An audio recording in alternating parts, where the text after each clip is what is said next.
I lived in a completely different world. I grew up in the Appalachian Mountains. When you go from the Appalachian Mountains to the other side of Washington, that world was so different. The people there are different too. But it gave me space. We hung out in this apple orchard there, and I had so much space to kind of roam and look at the mountains, and I felt like I had a lot of room to be able to breathe.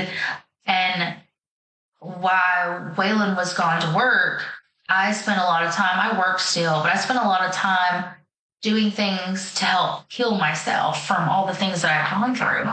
And I had the freedom to reintroduce myself to myself and find out who I was. So I didn't have to pretend anymore.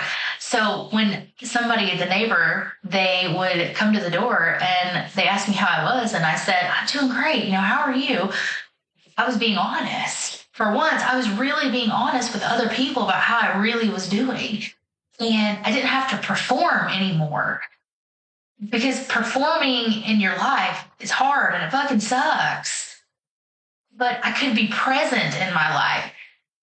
And for the first time in a really long time, being there and moving across the country and getting away from every single person I'd ever known and everything I had ever known was probably the best decision I had ever made. And I'm so grateful that my husband chose to take that other role somewhere else, because I would have never had the opportunity to learn and grow into the person that I have become and the person I'm still becoming.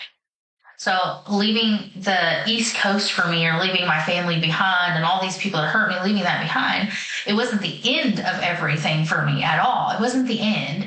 It actually was the beginning of everything.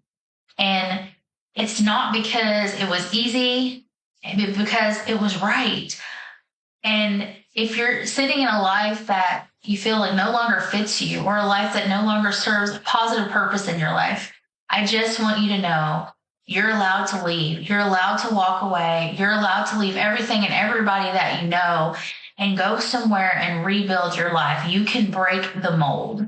So you're allowed to go where peace is. And I hope everybody watching this, I hope that you find, if you don't have it, your peace.